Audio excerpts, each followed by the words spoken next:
আসসালামু আলাইকুম ওয়া রাহমাতুল্লাহি তাআলা ওয়া বারাকাতুহু। আলহামদুলিল্লাহি রাব্বিল আলামিন ওয়াল আকিবাতু লিল মুত্তাকিন ওয়াস সালাতু ওয়াস সালামু আলা আশরাফিল আমবিয়া ওয়াল মুরসালিন। দূরে কাছে যে যেখান থেকে দেখছেন সবাইকে জানাই পবিত্র মাহে রমজানুল মুবারকের শুভেচ্ছা ও অভিনন্দন। মাহে রমজান মুমিন জীবনের শ্রেষ্ঠ সময়। এই মাস একদিকে রহমত, বরকত, নাজাতের মাস, অন্যদিকে মাগফিরাত ও গুনাহ মুক্তির মাস। তাই এই মাসে অতীতের গুনাহ ক্ষমা করিয়ে নেওয়া যেমন জরুরি, গুনাহ থেকে বেঁচে থাকাও গুরুত্বপূর্ণ বিষয়। নাসাই শরীফের 2233 নম্বর হাদিসে পাকের মধ্যে রাসূল করিম সাল্লাল্লাহু আলাইহি সাল্লাম ইরশাদ করেন, রোজা ঢাল স্বরূপ যতক্ষণ না তা ত্রুটিযুক্ত করা হয়। এই হাদিসে পাক দ্বারা আমরা বুঝতে পারলাম যে ব্যক্তি রোজা অবস্থায় কোনো পাপ কাজ না করে, পাপ কাজ থেকে বেঁচে থাকে, ওই রোজা তার জন্য ঢাল স্বরূপ, অর্থাৎ জাহান্নামের আগুন থেকে তাকে মুক্তি দেবে। এই মাসে যারা আল্লাহ রাব্বুল আলামিনকে ভয় করে না, গুনাহের কাজ পরিত্যাগ করে না, তারা নিতান্তই হতভাগা। তাদের রোজার গুরুত্ব আল্লাহ রাব্বুল আলামিনের কাছে নেই। সহিহ বুখারী শরীফের 1804 নম্বর হাদিসে পাকের মধ্যে রাসূল করিম সাল্লাল্লাহু আলাইহি সাল্লাম বলেছেন, যে ব্যক্তি মিথ্যা বলা ও তদানুযায়ী আমল করার বর্জন করেনি, তার এই পানাহার পরিত্যাগ করা আল্লাহ রাব্বুল আলামিনের কাছে কোনো প্রয়োজন নেই। এই হাদিসে পাক দ্বারা আমরা বুঝতে পারলাম যে রোজা অবস্থায় মিথ্যা কথা বলা বা কোনো পাপ কাজ করা আল্লাহ রাব্বুল আলামিনের কাছে ওই রোজার কোনো মূল্য নেই, কোনো প্রয়োজন নেই। এই রোজার কোনো প্রতিদান পাওয়া যাবে না।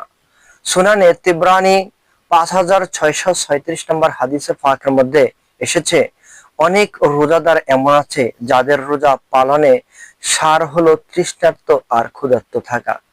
এই হাদিসে পাক দ্বারা আমরা বুঝতে পারলাম অনেক রোজাদার এমন আছে যারা রোজা অবস্থায় অনেক পাপাচারে লিপ্ত থাকে, মিথ্যা কথা বলে, মানুষের গীবত গায়, চুগলখড়ি করে। এই রোজা অবস্থায় বিভিন্ন পাপাচারে লিপ্ত থাকার কারণে তাদের রোজাটা শুধু ক্ষুধা থাকা বা তৃষ্ণার্ত থাকা ছাড়া আর কোনো কিছুই নেই, এর মধ্যে কোনো ফায়দা নেই। রমজান মাস হলো তাকওয়া অর্জনের মাস। তাকওয়ার মূল কথা হলো গুনাহ থেকে বেঁচে থাকা। রমজানের রোজা ফরজ হওয়ার মূল কারণই হলো তাকওয়া অর্জন। পবিত্র কোরআনুল কারিমে সূরা বাকারা 183 নম্বর আয়াতে আল্লাহ পাক রব্বুল আলামিন ইরশাদ করেন, ইয়া আইয়ুহাল্লাযীনা আমানু কুতিবা আলাইকুমুস সিয়ামু কামা কুতিবা আলাল্লাযীনা মিন ক্বাবলিকুম লাআল্লাকুম তাত্তাকুন।